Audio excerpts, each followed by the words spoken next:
我是赵少康，欢迎你来到 TVBS 少康战情室。在我们现场特别来宾，林秉佑议员、董志生先生、柯震委员、李彦秀委员、徐普副秘书长。好，英国国王查尔斯三世啊，他到这个美国去访问啊。那之前呢，这个川普还骂英国的首相不配合，哦，叫你机场接我，叫你跟我一起这个保护荷姆兹海峡啊，你都不肯啊。那这英王这次去啊，他们说可以稍微平衡一下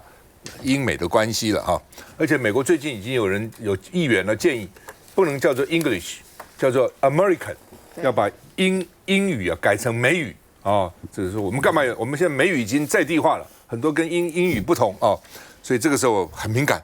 那英国国王到美国国会演讲呢，说英美关系紧密。而且替乌克兰发声，因为欧洲都很关心乌克兰了啊。就你川普现在就放弃乌克兰了啊。那另外呢，这个查尔斯三世啊，他的英式幽默，因为川普曾经笑欧洲，说如果不是因为美国，欧洲人都要讲德文，被纳粹统治了嘛。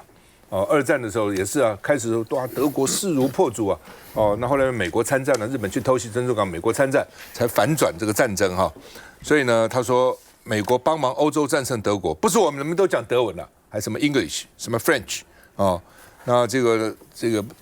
乔三世反击，他说美国的地图上充满了英国皇室的名字，的确很多地方，因为以前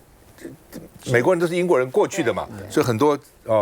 这个英国皇室的名字，法国在美国也有记录，所以他说如果我们不是英国哈，你现在就要讲法文了，什么讲德文？我们讲德文，你讲法文哦，都是我们欧洲统治你们。好，那么另外呢，川普在讲些什么鬼话？川普说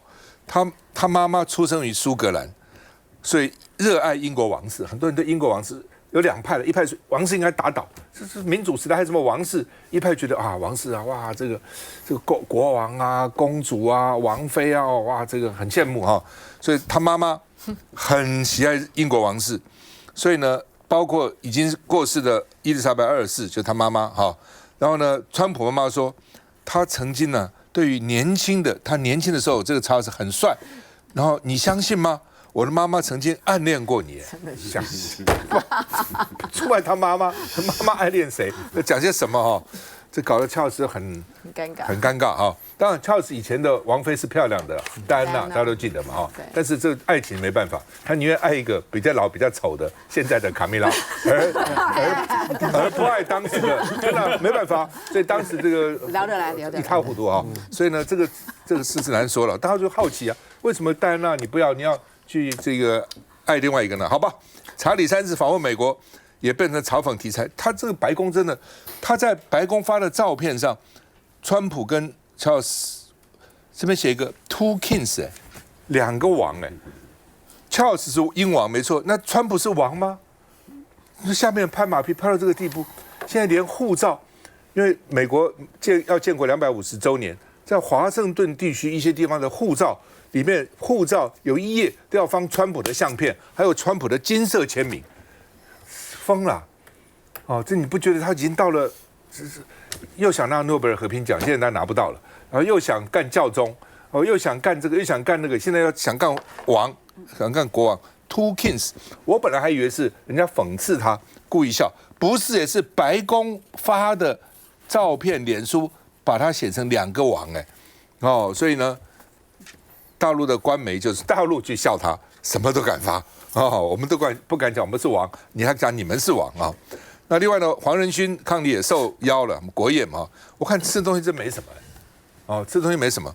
第一个蔬菜汤、沙拉、烤红葱头；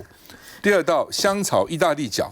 第三道稍微好一点 ，Dover sole， 就多佛的那个多佛海的那个港的那个蝶鱼哦，然后呢佐奶油哦，然后呢这个千层薯块。然后巧克力蛋糕就这样子，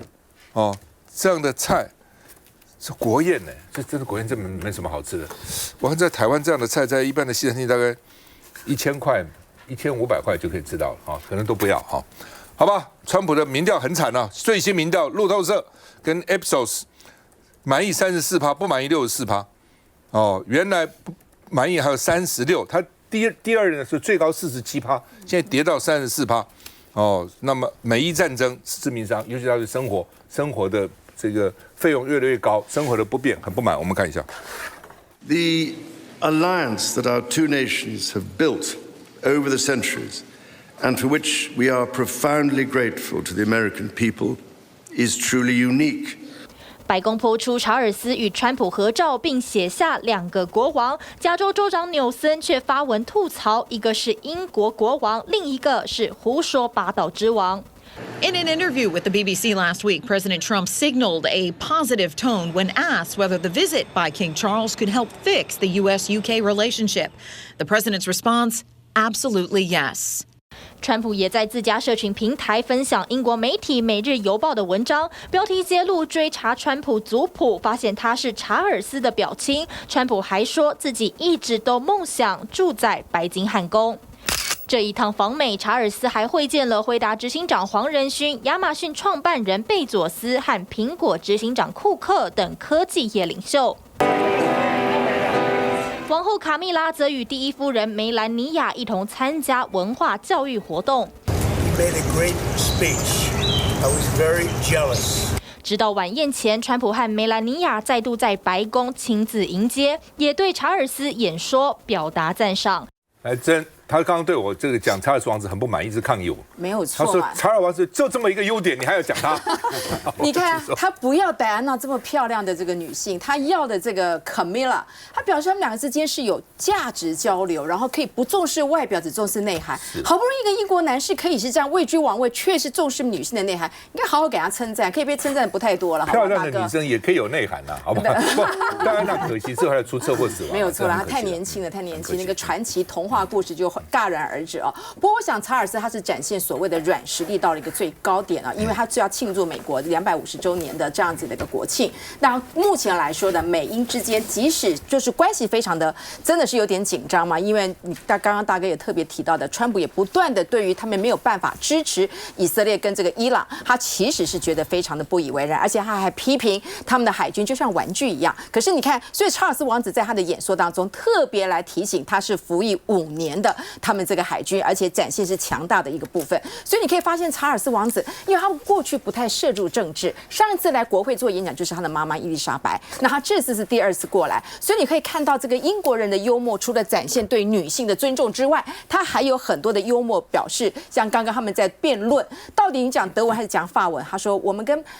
跟美国完全都是一样的，很雷同的，就只有语言不太雷同。你看这个东西，你要细细体会的话，就是不过他也在字里行间里面，对于他们对2国未来的不确定性，他是直指这个问题的所在，而且他不断的告诉大家，行政权也必须要做监督跟制裁。他讲这句话的时候，全场起立鼓掌。不过你看，都是民主党员，因为他点出了这面的一个大的重点，而且他也不断的提到的北约，大家要集体来对外。那北约就是目前川普极力要脱离的乌克兰啦，对，没错。然后他又提到了这个很重要的所谓的气候变迁的问题，他会重视环保的永续。你看，不管北约，不管是环保永续，这些都是很含蓄的在告诉川普，我是用普世价值来告知你未来的整个一个方向。不过你看，一个软性的一个国王，然后呢，透过这些不断的一个，我觉得个人来说，加上川普过去对英国本来就存懂某种程度的崇拜。你不能否认，因为他们从过去他的言谈当中，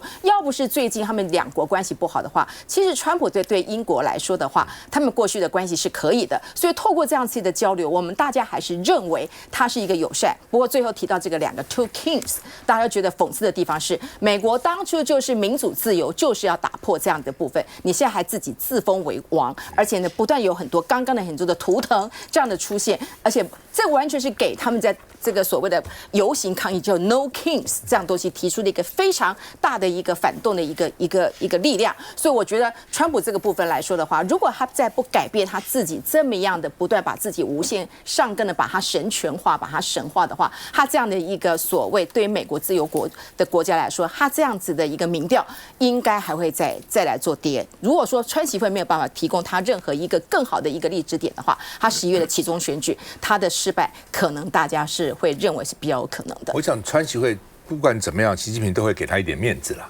我想川普很期望大陆多买波音飞机、黄豆跟牛肉3个 B。好，那民调这么低，到时候期中选举会很惨哦。而且最近他说他们家子在做股票赚了几十亿美金放空做多等等那川普现在说选举呢要跟台湾一样，但他没讲台湾了，要修他的选罢法，投票身份证，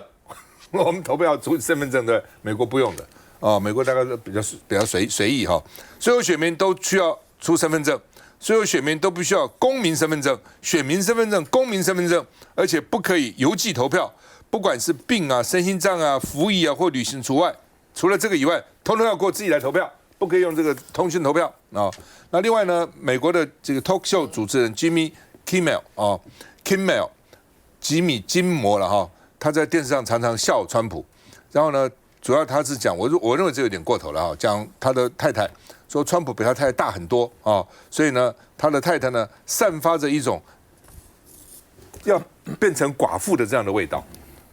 这就不好了，对不对而且事实上，你怎么知道谁先谁死都很难讲。我在立委之后，在立法院希望立委能够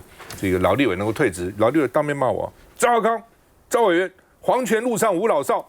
你还记得谁？你才叫我们退什么不过基本上真的是不一定但是讲人家的这个可能是快要变成寡妇这样是不好。那所以川普很生气川普说这个吉米要把他开除而且呢，这个 ABC 属于迪士尼公司嘛迪士尼公司呢，这个跟美国广播公司现在成了川普的这个口中的头号的这个讨厌的人FCC 美国的这个联邦这个传播委员会说要提前审查 ABC 的执照，哇！国王一发怒，大臣赶快出来拍马屁，就变成这样子肖总。大家可以看到，美国是一个很英雄主义的国家那战争对他来讲是代表一个美国的精神拜登在4年的时候，他声望最低的就是从阿富汗撤兵，因为太难看了，还去拜托那些神学士不要趁我们上飞机的时候来偷偷打我们那时候对美国人来讲是尊严就非常扫地的。那川普呢？川普碰到的情况就他打伊朗，他没有办法一鼓作气就让伊朗投降了，所以战争焦灼在这里，美国人那种英雄主义又觉得受不了了，怎么今天搞成这样？所以川普的民调很低，他其实整个背景大概是这样那川普现在每天在发文，比如说他今天发文你看伊朗刚刚又跟我们苦苦哀求说他们已经快崩溃了啦说荷姆兹海峡一定要赶快开放了。这川普刚刚才发文了。他每天在讲那些，大家都不晓得是真是假。一个总统当到，大家不晓得他是真是假。我觉得他自己心里也有数，因为现在共和党的议员反对他的人慢慢的多起来了以前没有人敢反对。那这回对川普来讲他的迫在弦上的，就是说他要跟习近平见面，他本来想很风光的，说我2个礼拜就把伊朗给打了把他降服了本来。大家知道那时候是要去跟习近平会面的，结果没有，只好一直拖到5月14。大家看这种情况，5月14有没有办法跟伊朗有一个好的局面或谈和，或者把他打垮？看样子也不太可能。所以我觉得这个对川普来讲，他压力很大是怎么样？因为就是期中选举嘛，期中选举这个如果显得很差的话，那川普的任期就是到今年年底了相当于这样，就这，因为你变成没有国会跟你做后盾，那他做什么都不但跛脚，还可能弹劾他，就大家可以看到，所以对他来讲，他的任期真的可能只有2年，你知道吗？那这个对他来讲重中之重所以大家现在开始清算他了。英国的媒体BBC 开始清算了，你川普在这阵子赚了多少钱去把它统合出来。计算出来是英国的媒体那大家看的情况就这样，他得罪了过去自己所有的盟友，现在唯一对他师出援手，真的就是英王但英王愿意来访问他，其实是给他很面子。要是我到场，我会跟川普讲川普总统，我弟弟跟你很熟你们都在爱泼斯坦那一幕，你们都很要好我弟弟常常提起你我就给你难看，但是可以看到了那个查尔斯，国王他其实是风度翩翩。我平常跟你讲，就作为一个国王，一个人君他的那个都很恰到好处。这个就是讲起来，英国已经很少像这样的典范，就是说他在到一个国家里面，他展现了那种风度，温文的讲话。但他讲了一个最重要的，就是告诉川普什么叫做普世价值。普世价值我们要争取的是哪一些东西？你现在很多东西是粗鄙无闻、言而无信，这些都是破坏整个国际秩序的。那我觉得他把他的这种英国或者他们过去在推动民主的这个讲出来的话，其实是非常难得啊。但我相信川普不会受教的，川普出去一定看老婆，你看那多衣服啊，多衣服啊！哦，那我们已经见过250年，我们比他棒多了。需要再回来。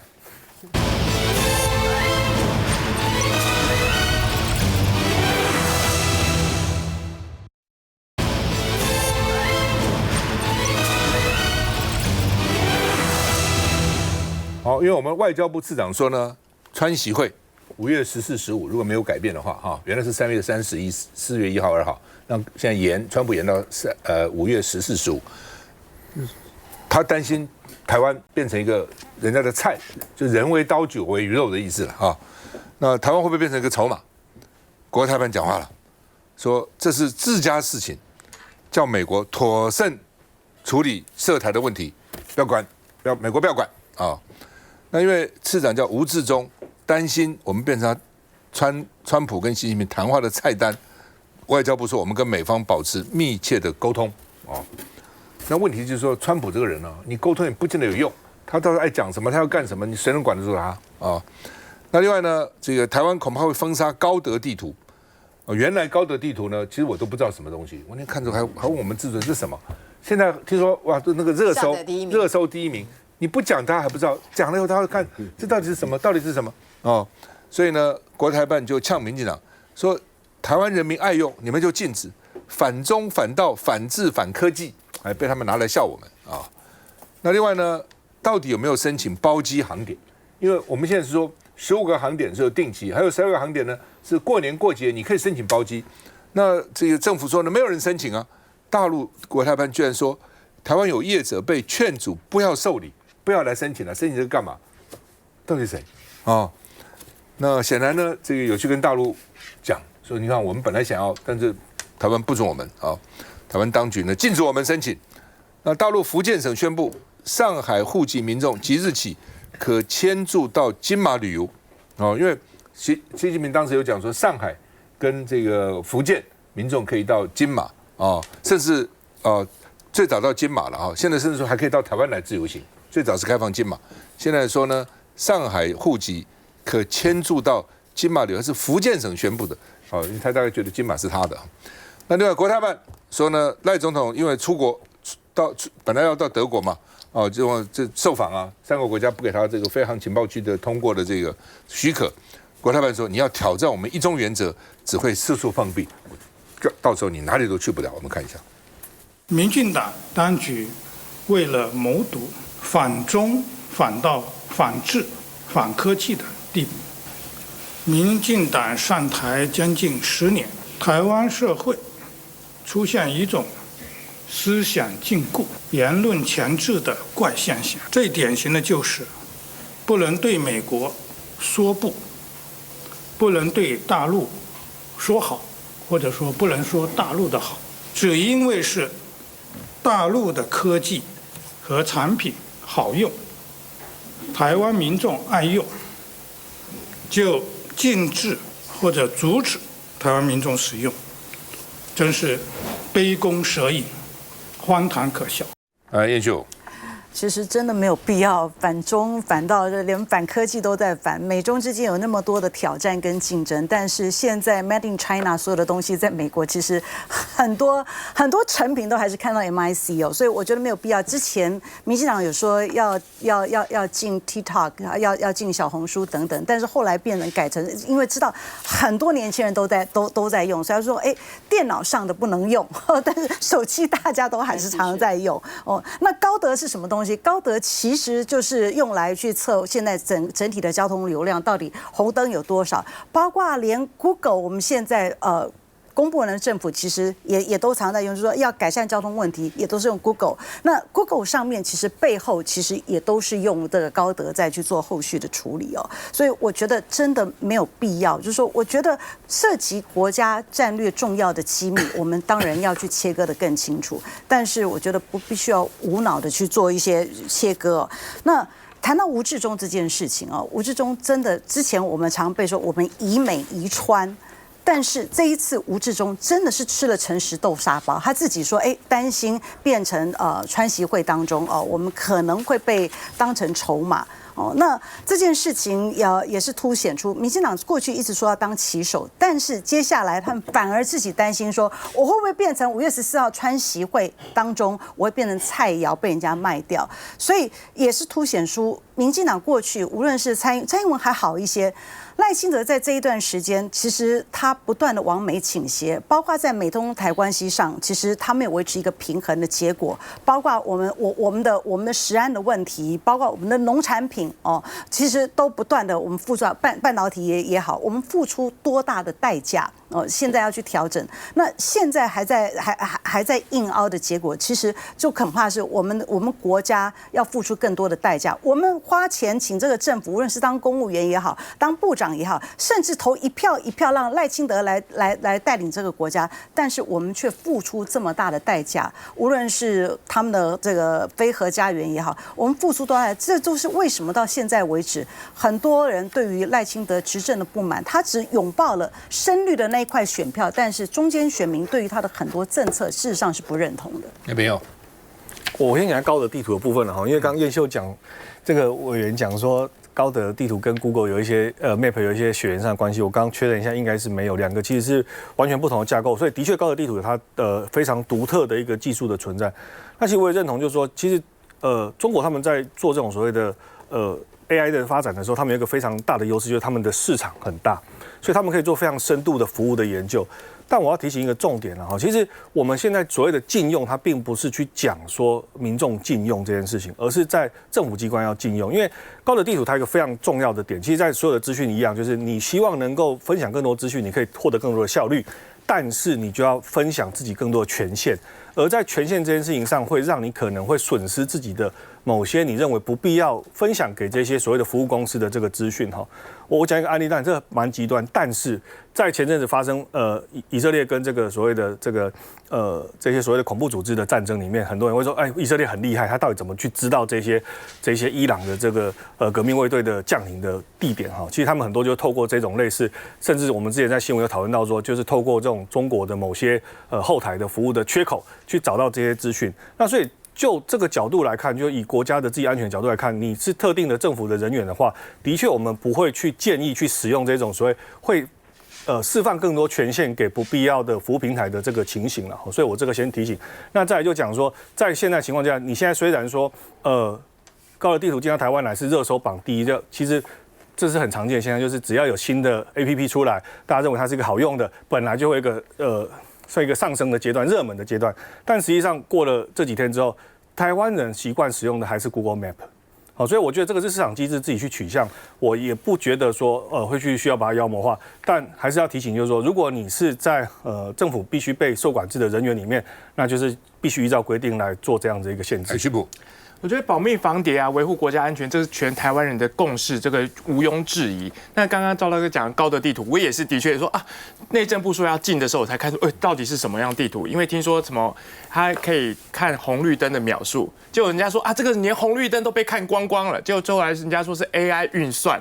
我在讲啊，就现在拿一个所谓的民生用的 App 去开刀，说什么啊，这个可能会透露很多的机密，这仿佛就是先前的无人机、大疆无人机啊，先前的扫地机器人看光你家，同一套论述，一直用民生去恐吓人民说啊，这个红色产业链要进来了，要看光你家。如果我们真的要这么担心的话，我们先不说共谍在总统府、共谍在外交部、共谍在民进党被抓到，我们就直接讲军方够重要了吧？1000多个的行车记录器，军方采购的是大陆制的啊。那高阶将领每天进出营区到哪里，他的晶片、他的读卡机、他的行车记录器，全部是不是都会被看光光啊？这个怎么不会担心呢？再来看到营区里面，不管是海军跟陆军。网络路由器是华为的路由器啊，你的资讯是不是全部都传到对岸？如果以这个刚才讲高德的话，那这个军方的状况是更严重。最后你讲天宫飞弹里面都还有所谓的录制的这么淘宝货的这样子，然后发射不出去的状况，所以我们会看到孰轻孰重。常常开后门的是我们最需要保护的军事重地，结果常常去拿这个民生用品，不管是 TikTok， 不管是什么高德地图，要提醒老百姓小心啊，共谍啊，随时会渗透你，这就是一种红色的恐吓。我们再重申一次，保密防谍当然很重要，但是常常开后门的可能都是民进党政府。休息一下再回来。